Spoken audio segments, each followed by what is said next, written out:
Red Bull and AlphaTauri Formula 1 teams will use Ford-branded engines from 2026 as part of a collaboration between the American manufacturer and Red Bull Powertrains, which has now been officially announced at the launch event of the Red Bull RB19. Following discussions with Porsche and Honda, Red Bull's decision means Red Bull Racing and AlphaTauri will use engines that will carry the Ford name and will also include technical input from Ford. And the deal is said to run until at least 2030. Ford's F1 return, and the deal with Red Bull reunites two organizations that have an intertwined F1 history. Red Bull held a majority stake in Sauber that began when it was Ford's works team in 1995, and it was the Ford-owned Jaguar team that Red Bull bought to create what is now Red Bull Racing. Red Bull set up a new division to build its own F1 engine for the first, as it planned for life beyond current engine partner Honda, which formally withdrew from F1 at the end of 2021, and is assisting Red Bull to the end of the current engine rules in 2025. Major investment has gone into the new powertrains facility at Red Bull's Milton Keynes campus, and it is kitted out to build the combustion engine, but has always been expected to need third-party support for the hybrid system. We don't just go racing just as a marketing exercise anywhere, and especially in Formula 1, told Ford Performance Director Mark Rushbrook. The opportunity to really get the technical learning was important for us, and without it, we wouldn't have done it. That is where Ford says it will have direct involvement, which will elevate the deal beyond just a branding exercise, such as Red Bull has had in the past with the likes of Tag Heuer and Aston Martin, when it used Renault engines. Ford CEO Jim Farley told the media about using the technology from Formula 1 to promote its electric vehicles. We are adding 2 million vehicles at capacity. We have not grown since 1928 like this. We've got to generate a lot of interest. We want to use Formula 1 and its growth in the US with a new younger audience to promote our electric vehicles. The two areas that will help the consumer are battery technology and software. According to Ford Performance Director Mark Rushbrook, the opportunity to partner Red Bull Powertrains presented Ford with an F1 project it can be at the center of and contribute to without the expense or expertise required to go it alone. It started 2+ years ago as we started to understand what the future of the sport was, said Rushbrook. You've got to come back in the right way. A lot of people came forward to see if there was an opportunity for us to partner with them, and we approached some teams, but initially none of them seemed right. And coming back in as a full factory owning a team, as we had done in the past, also didn't feel right.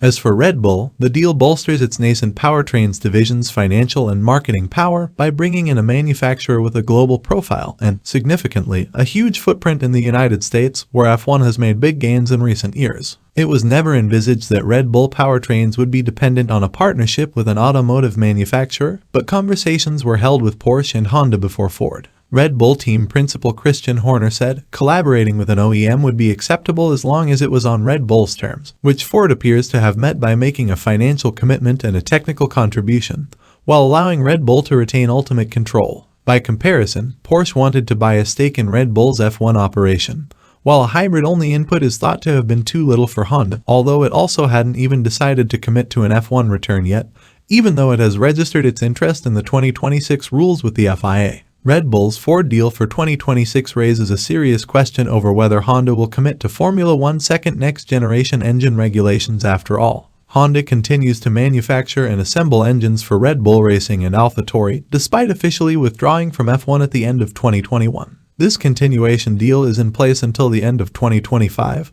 and looked like it may continue due to Honda shifting towards wanting to be back in F1 officially, and even registering its interest in the 2026 rules with the FIA at the end of last year. On Friday, the FIA included Honda on a list of 6 power unit manufacturers that it says will participate in the 2026 to 2030 rules cycle, but this is not a binding agreement to do so. The U-turn over Honda's F1 involvement was aided by a change in CEO between the decision to leave in October 2020 and the formal withdrawal in December 2021. Once Honda's tune changed, it was natural there were discussions about working together on a new engine for 2026, given Honda and Red Bull have enjoyed an extremely good relationship with plenty of on-track success. But discussions were always complicated by the fact Red Bull had already gone down the route of taking charge of its engine future by investing heavily in a new facility to build its own in-house F1 engine for the first time. The creation of Red Bull Powertrains, announced in February 2021, was Red Bull's way to prepare for life after Honda. Since then, Red Bull's sole intention has been to design and build its own V6 internal combustion engine, although third-party assistance was likely required on the hybrid side. So, while Honda could have collaborated with Red Bull Powertrains for 2026, it would have meant doing so on Red Bull's terms. That would likely have meant foregoing any V6 input, which is Honda's Sakura base's speciality, and potentially being hybrid only. An extra complication there is that, while Sakura did design work on the Honda Urz, it was manufactured at its Milton Keynes base, which has been taken over by Red Bull Powertrains. Unsurprisingly,